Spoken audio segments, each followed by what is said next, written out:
Welcome to the Old Time Radio Westerns. I'm your host, Andrew Rhines, and I'm excited to bring you another episode absolutely free. This is one of over 80 episodes released monthly for your enjoyment.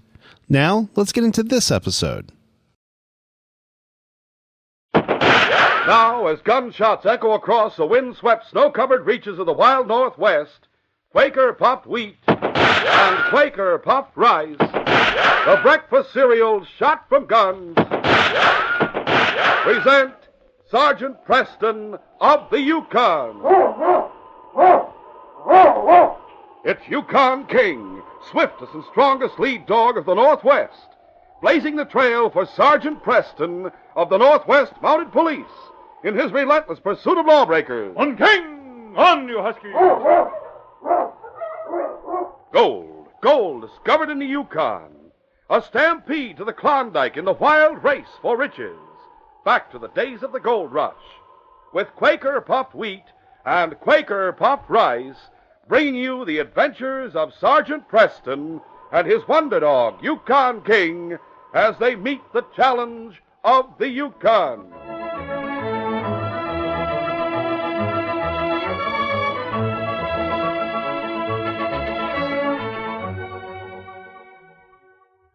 There's no one that can make a better cereal than Quaker Puffed Wheat.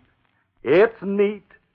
And when you hear that shootin', you're darn tootin'. But Quaker makes the ones shot from guns. And listen, fellas and girls, just picture yourself in Sergeant Preston's shoes, battling desperate outlaws, fighting blizzards on dog sled journeys. Well, you'll soon find out that real stamina calls for a nourishing He-Man breakfast. So remember, every time you eat a heaping bowlful of delicious, crisp Quaker Puffed Wheat or Quaker Puffed Rice, you get extra food values of restored natural grain amounts of vitamin B1, niacin, and iron. So for a nourishing treat, eat swell-tasting Quaker Puffed Rice or Quaker Puffed Wheat.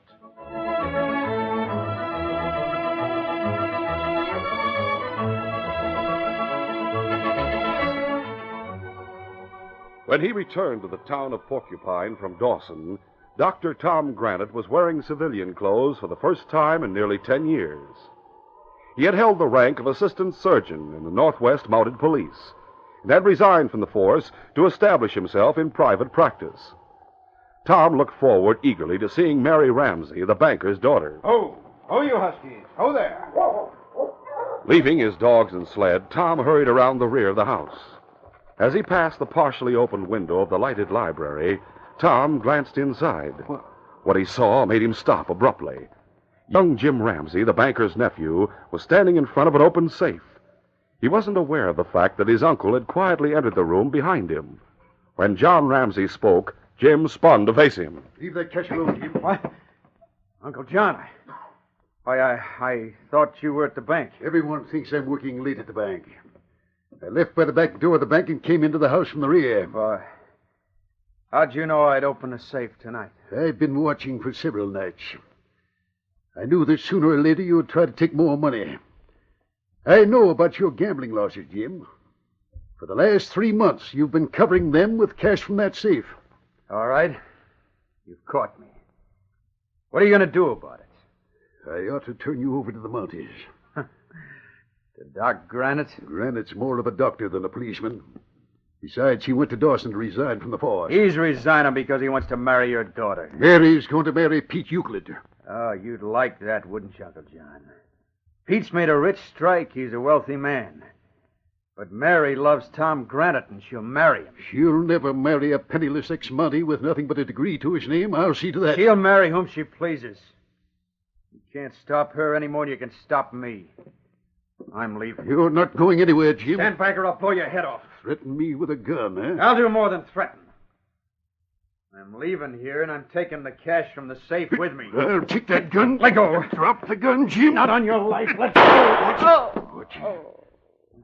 As John Ramsey and his nephew struggled for possession of the .45, the gun suddenly went off. Still holding the weapon, Jim Ramsey fell to the floor, fatally wounded. What? The banker heard the front door of the house open and close. No one will believe it was an accident. They'll think I shot him. The sound of approaching footsteps panicked John Ramsey. He turned and fled through a door leading to the rear of the house. Seconds later, Tom Granite entered the library. The doctor hurried to Jim's side.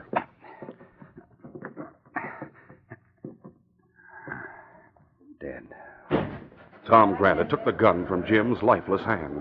He was still holding it when Mary Ramsey entered the room. She was followed by her father and several townsmen. Oh, no! Jim! Jim's been shot. Tom Granite, what are you doing here? I got to town a little while ago. Is my nephew dead? Yes, he's dead, Mr. Ramsey. Why'd you kill him, Doc? I didn't kill him. No one else could have done it. Good thing we caught you before you got rid of the gun. Now, hold on. I can explain just Don't what... need to explain anything. We can see what happened. You and Jim must have had an argument. You pulled the gun, you shot him. I didn't shoot No him. one else could have done it. You and Jim were alone in the house. Mary, I came to the house because I thought you'd be here. When I passed the library window, I saw your dad and Jim in here arguing. Oh, Tom, Dad was at the bank.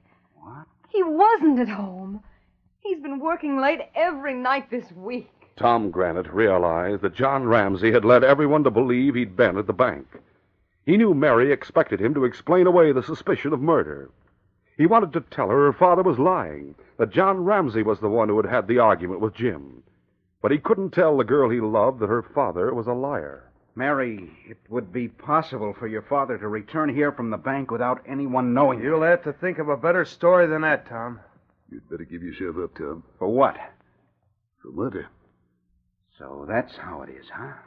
That's how it is. Mr. Ramsey, I don't know why you want to blame me for Jim's death. But I do know you can't make your story stick. Just because you were a policeman, you probably think you'll get away with it, Tom. But lawmen have gone berserk before. Hand over the murder gun, Tom. Stay where you are, Pete. I'm leaving here. So you're going to run away. I'm not running from anything, Ramsey. I'll be back when I found a way to make you tell the truth. Don't try to follow me unless you want a broken arm or leg. Oh, Tom, wait. I'll be back, Mary. Hey, he'll get away. We'll have to stop him. No, don't try to go after him. He's armed. But he'll escape. It's better for him to escape than for one of us to be shot down in cold blood. I'm going after him. Don't risk it unless you're armed. I'll get my six If back. he gets out of town, we'll never catch him. It's too dark to follow tracks. He'll get away all right. Well, how do you know? His sled and dogs are behind the house, all set to travel. Anyone who wants to follow him will have to hit your team. I can't believe that Tom would kill anyone. Mary, you go to your room. But, Dad... Do as I say, dear. Pete and I will take care of Jim's body. All right, Dad. Oh, Pete, I want to talk to you. I'm going to send a report of the killing to Dawson. But it'd help a lot if I had a statement from you. Well, what kind of a statement? Suppose you were to say you saw Tom shoot Jim. Oh, now, hold on, Mr. Ramsey. I didn't see it. You might have. Well, yeah, but A statement from an eyewitness would clinch the case against Tom Granite. It'd go a long way toward hanging him. Right. You heard him say he'd come back here. If he does, he's likely to convince Mary that he didn't kill Jim. When you and I and everyone else knows he did. Sure looked like he did, him standing there with a gun in his hand when we walked in. It's an open and shut case. But as long as he thinks there's a way out of it, he'll be back. Mary thinks a lot of Tom Granite. And you think a lot of Mary, don't you? Give anything in the world if she'd marry me. But with Tom around, I don't stand a chance. That's just it, Pete. Your statement will make the case against Tom so strong he'll not dare come back. And after he's gone a while, Mary'll forget about him. Yeah, I see what you mean, Ramsey. Then you'll write a statement to be sent to Dawson? I'll be glad to. John Ramsey and Pete Euclid were not disappointed when the men who were searching for Tom Granite returned to town without a prisoner. Pete hoped that in time Mary Ramsey would forget the ex-Mountie, while the banker felt relieved. He was anxious to escape all blame for his nephew's death and promote the marriage of his daughter and Pete. He felt that Tom's disappearance made the former policeman appear even more guilty. He was reasonably sure the statement of an eyewitness would be enough to keep Tom Granite away from Porcupine. Ramsey's report of his nephew's death reached Dawson several days later. As soon as Inspector Conrad had seen it, he sent for Sergeant Preston. The sergeant read John Ramsey's description of the killing, together with the eyewitness statement signed by Pete Euclid. Well, Sergeant, what do you think of that report? It's incredible, sir. I can't believe Tom Granite would kill anyone. I know how you feel, Sergeant. We accepted Dr. Granite's resignation with a great deal of regret. Now I must assign a man to bring him in. I don't envy the man who draws the assignment, sir. The assignment is yours, Sergeant. If Tom Granite is guilty, he must be tried for murder. Well, Inspector, Tom and I are friends. I wish... You have your order, Sergeant. I'm sure you'll not allow friendship to interfere with your duty. Of course not, sir. I'll do my best. As Sergeant Preston left Dawson with the great dog King leading his team of huskies, Tom Granite was in the hills south of Porcupine. Though he felt sure his own explanation of Jim's death would be accepted by the police, the ex-Mountie didn't want to face Mary Ramsey until he could find some way to persuade her father to tell the truth. Tom had left town without food. Game was scarce in the hills, and the doctor knew he would have to find provisions for himself and his dogs. Chief Eaglehead's village is only a couple of hours from here. I'll go there to get supplies. Mush! Mush, you husky! Tom had gone only a short distance when he saw a man on snowshoes approaching. Too far away to get a good look at him. Be better if he doesn't get a close look at me. No sense in letting Ramsey and the folks in town know I'm hiding out in the hills. Hey! Hey there! Dr. Tom Granite headed toward a screen of thick evergreens. He didn't know that the traveler he was trying to avoid was coming from Chief Eaglehead's village. He was Matapai, the son of the chief. He was on his way to Porcupine to seek help for his people. As soon as the doctor reached the Indian village, he went directly to the quarters of the chief. The old patriarch welcomed him at once, clasping the ex-Mountie's hand firmly in a warm grip of friendship. Great Spirit, answer prayer. Him send you help my people. What's the trouble, Chief Eaglehead? White doctor come with Eaglehead. Me show you sick Indian. My sled's outside. I'll be with you as soon as I get my bag. You hurry. My people need white doctor. We'll continue our adventure in just a moment.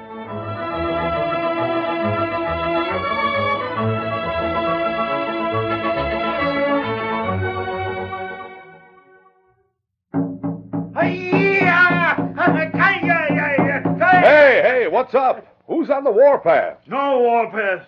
Me bury hatchet. What goes on? Now me big chief. Make celebration. Oh, I see. Well, congratulations are in order. And say, I have something I'd like to give you because it's just what a big chief ought to have for breakfast every morning. Oh, must be special big for big chief. It is. Everything about Quaker puffed wheat and Quaker puffed rice is big. Take a look at the big red and blue packages. Ah, me like colors red, blue. And did you ever see any cereal so deliciously crisp and big as Quaker puffed wheat and Quaker puffed rice? I have plenty big. Yes, those choice premium kernels of wheat and rice shot from guns are actually exploded up to 8 times normal size. A big chief like 'em big. And what a big eating treat, too. They're shot from guns to make 'em crisp and tender, bigger and better tasting. There's bang-up nut-like flavor in every big, luscious mouthful. Me want heap big bowlful now. Coming up, Big Chief, Quaker puffed wheat and Quaker puffed rice are ready to serve. We just top 'em with milk or cream and fruit, and then go to it.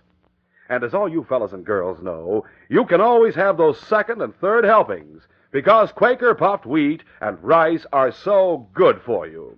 They both furnish added food values of restored natural grain amounts of vitamin B1, niacin, and iron. Don't miss out a single morning. For a heap big treat, eat Quaker puffed rice and Quaker puffed wheat. The breakfast cereals shot from guns.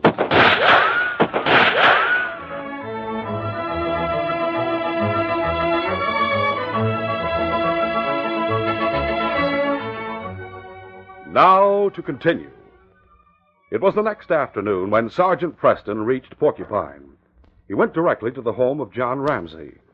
Leaving King outside with the team, Preston went into the house. As John Ramsey and Mary greeted him, the sergeant noticed that the banker's usually ruddy face was pale. He looked tired, and he appeared to be uneasy. Aren't you feeling well, Mr. Ramsey? Why? You look a little tired. That's what I've been telling him, Sergeant Press. He should get more rest. I can't rest. I haven't been able to sleep since Jim was killed. Someone at the door. Sit still, Mary. I'll get it. I'll be right back, Sergeant Preston. I hope for the chance to talk to you alone, Sergeant Preston. You don't believe that Tom killed my cousin Jim, do you? The law says Tom is innocent, Mary, until he's proven guilty. In spite of what Dad and Pete Euclid say, I know Tom isn't the killer. Pete Euclid was an eyewitness, wasn't he? He claims he was, but... You doubt him? Yes, I do. Why? Because I know Tom. Was there any hard feeling between Tom and your cousin? No. Oh, Tom used to scold Jim for gambling. He tried to encourage Jim to get a job, but he never fought with Jim, Sergeant Preston. Well, according to the report we received, Tom and Jim were alone in the house when Jim was killed. That's right. I'd gone to visit some friends, and Dad was working at the bank. I told you What? have to wait outside to see Sergeant Preston. Let me see Sergeant Preston now. I say you'll wait outside. Now do as you're told. Let me see him Oh, now. good heavens, Sergeant Preston. It sounds like a bat. We'll see what's wrong. Oh, if you was going to shove me aside to get into my house, I say you'll wait your turn to see Preston. Sergeant Preston. Hello, Matapai. You know this Indian? Of course, he's the son of Chief Eaglehead. Well, then the chief should teach him some manners. I asked him to wait outside. Matapai, not wait. My people need help plenty quick. I tried to keep him out, Sergeant. That's all right, Ramsey. What's wrong at the village, Matapai? Plenty wrong. 3 Indian die. More sick. Chief not know how to help Indian. Matapai was sick himself. Yukon On the boy. trip from the village, he'd been forced to stop to rest several He's times. sick.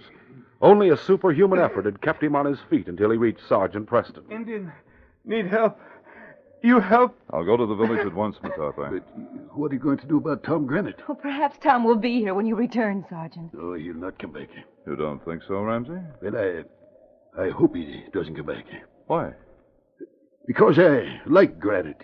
If he's caught, I'd have to testify against him, and I'd hate to be the one to send him to prison. Frankly, I hope he's left the Yukon. No. No, Tom wouldn't run away. I know he'll come back. My dear, he wouldn't dare come back. He said he'd come back and face the truth, Dad. Sergeant Preston, perhaps you can convince Mary she's wrong. I don't believe she is wrong, Ramsey. Tom Granite usually means what he says. Is she? Well, in that case, Pete Euclid and I had better take steps to protect ourselves. We were the ones who sent the report of the killing to Dawson. I'm sure Tom wouldn't harm either one of you. However, if you like, I'll leave King here till I return. Fine. I'll warn Pete Euclid about Tom. Though I still hope we never see the boy again. You ready to leave, Matapai? Me ready. Leaving King with the banker and Mary Ramsey, Sergeant Preston set out for Chief Eaglehead's village. Shortly after Sergeant Preston and Matapai left Porcupine, the Mountie noticed the Indians lagging stride.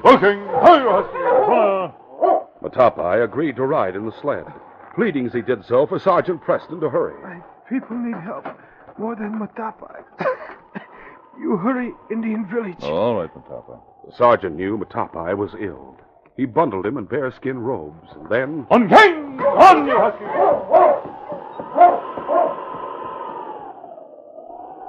At the Indian village, Sergeant Preston was met in the council clearing by the chief.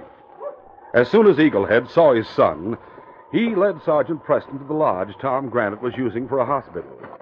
Preston carried the sick Indian through the doorway. The doctor was sitting beside one of his patients. His back was to the door. And as Preston studied the ex-Mountie's sagging shoulders, he knew Tom Granite was close to exhaustion. Here's another patient for you, Tom. Preston, Matapai needs your attention at once. put him right here. All right. While the doctor turned his attention to Matapai, Sergeant Preston walked about the lodge. He spoke to each of the convalescing Indians. When he returned to Matapai's side, Tom Granite was reassuring the chief. It'll take a while for the serum to do its work, Chief Eaglehead. But I think Matapai will be all right. Me stay here with son. Sure. Tom, I'd like to talk to you. We'll go over here and sit down. Is this diphtheria? Yes, an epidemic had started when I arrived here. Fortunately, I had enough of the necessary supplies with me to treat and control the disease. Sit down. Thanks. Where did you meet Matapai? In Porcupine? Oh. I suppose you've talked to John Ramsey. Yes. He's lying when he says I killed his nephew, Preston. The statement of an eyewitness appears to back his story, Tom. Eyewitness? I was the only eyewitness to that accident. Accident? Yes. I'll tell you exactly what happened. Sitting in a dim corner of the Indian Lodge, Tom Granite told Sergeant Preston how he had overheard the argument between John Ramsey and his nephew, Jim. He told how Jim had drawn a gun and explained the accidental shooting. John Ramsey must have run out the back way as I came in the front, because when I reached the library, Jim was dead. I took the gun from him. I was holding it when Mary and her dad came into the room.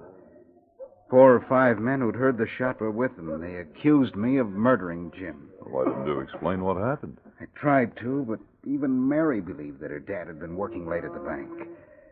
I love Mary, Sergeant Preston.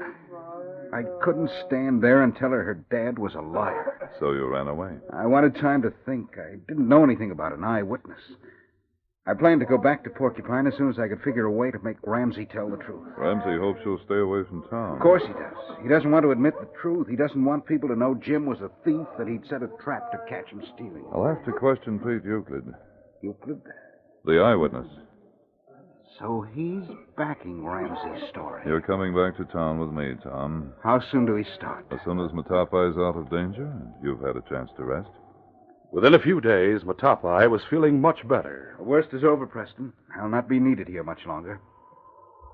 It was then that the great dog King arrived at the village with a note from Mary Ramsey.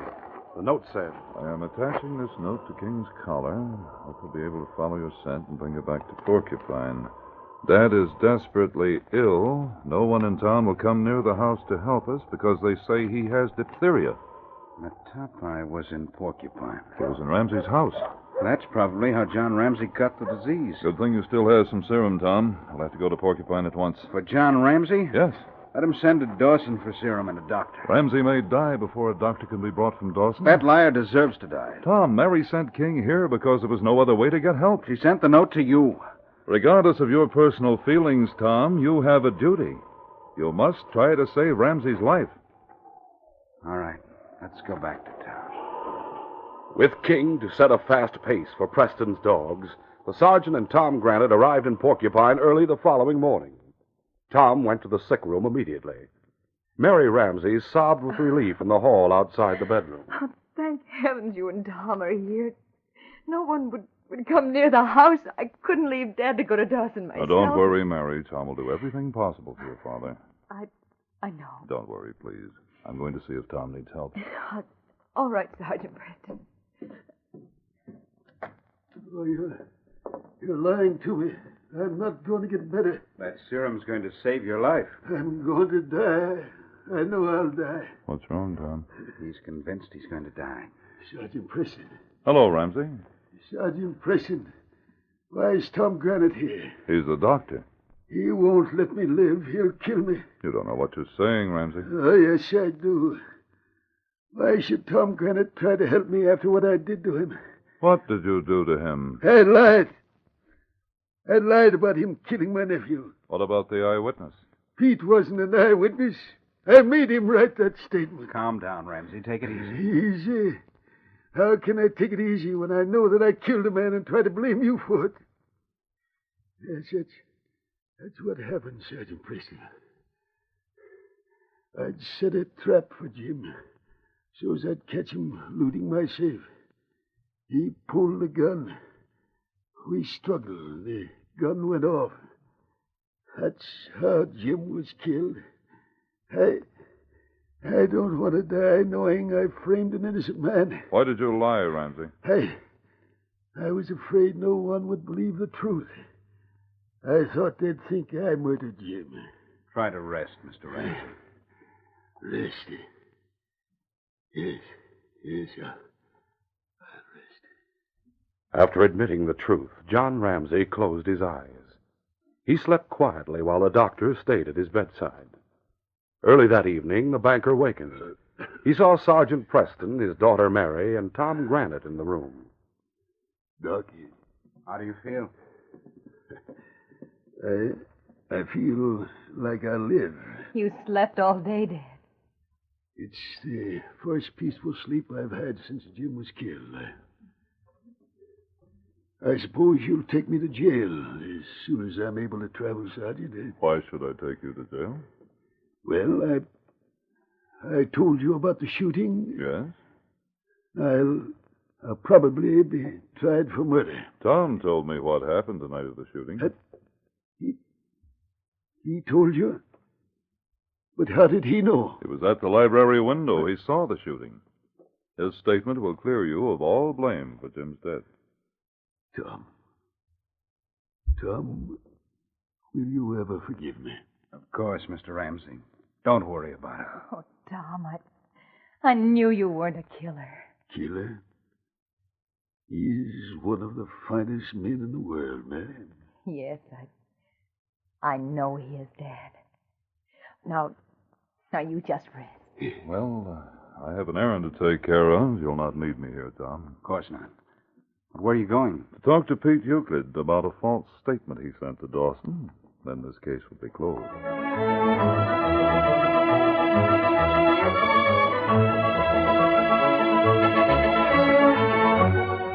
Sergeant Preston will return in just a moment with a word about our next exciting adventure. Take a vote at your house, and I bet you'll find the whole family's choice for a delicious quick breakfast cereal is Quaker Puffed Wheat and Quaker Puffed Rice. The youngsters go for them because they're the ones shot from guns, exploded up to 8 times normal size, so they're extra crisp and tender. Mom and Dad like them because they're quick, ready to serve with milk or cream and sliced bananas or other fresh fruit. And every member of the family raves over the toasty, nut-like flavor of the good, natural, premium grains of wheat and rice. The sun-ripened, natural flavor that Old Mother Nature puts into it. You know, Quaker Puffed Wheat and Quaker Puffed Rice are not coated with factory sweetening. And some in your family like their cereal not so sweet, and others like it very, very sweet. And here's the beauty of Quaker Puffed Rice and Quaker Puffed Wheat. Your family can sweeten them with sugar themselves, just the way they like it. Remember, too, in every delicious spoonful of Quaker Puffed Wheat and Quaker Puffed Rice, your family gets extra food values of restored natural grain amounts of vitamin B1, niacin, and iron. So every morning, let the whole family reach for the big red and blue Quaker package. The sealed inner lining keeps Quaker Puffed Wheat and Quaker Puffed Rice crisp as can be for delightful quick breakfast.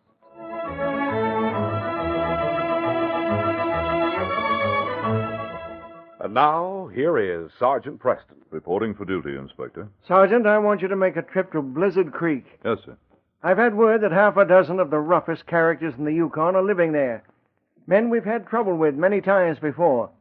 Here's the list. Oh, I recognize most of these names. There's no place for them in the territory. You'll escort them to the border and warn them not to come back. Yes, sir. But the men on the sergeant's blacklist, sure that the remoteness of Blizzard Creek places them beyond the reach of the law, are already plotting robbery and murder. A young prospector has already been selected as their first victim, and the date for his death has been set. Don't miss this next exciting adventure. These radio dramas, a feature of Sergeant Preston of the Yukon Incorporated, are created by George W. Trendle, produced by Trendle Campbell Enterprises, directed by Fred Flowerday, and supervised by Charles D. Livingston. The part of Sergeant Preston is played by Paul Sutton. Sergeant Preston of the Yukon is brought to you every Tuesday and Thursday at the same time by Quaker Puffed Wheat and Quaker Puffed Rice, the breakfast cereal shot from guns.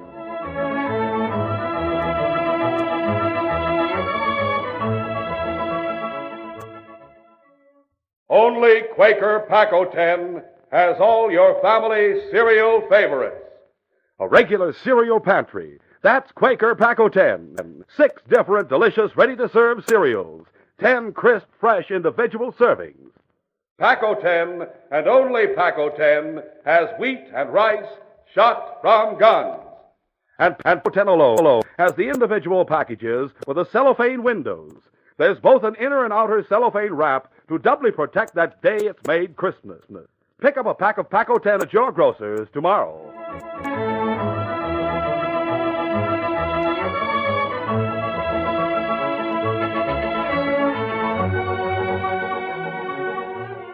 Listen tomorrow at this same time to The Green Hornet, brought to you by the drink that makes you feel fresh again, delicious Orange Crush. This is J. Michael wishing you goodbye, good luck, and good health from Quaker Puffed Wheat and Quaker Puffed Rice. So long. This is the Mutual Broadcasting System.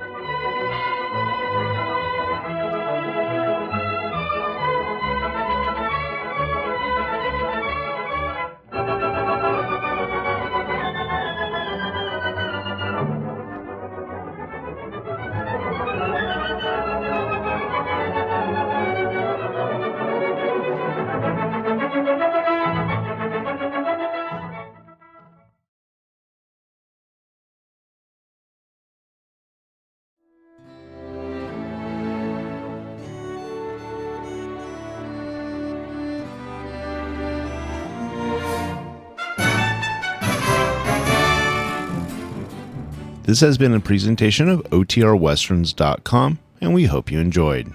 Please take some time to like and rate this episode within your favorite podcast application. Follow us on Facebook by going to OTRWesterns.com/Facebook, and subscribe to our YouTube channel by going to OTRWesterns.com/YouTube. Become one of our ranch hands and unlock some exclusive content. We want to thank our most recent ranch hands, Steve, Technogod, and Craig, who joined us recently. You too can join by going to OTRWesterns.com/donate. Send us an email, podcast@OTRWesterns.com, and you can call and leave us a voicemail, 707-986-8739. This episode is copyrighted under the attribution non-commercial share-alike copyright. For more information, go to OTRWesterns.com/copyright. Have a great day, and thanks for listening.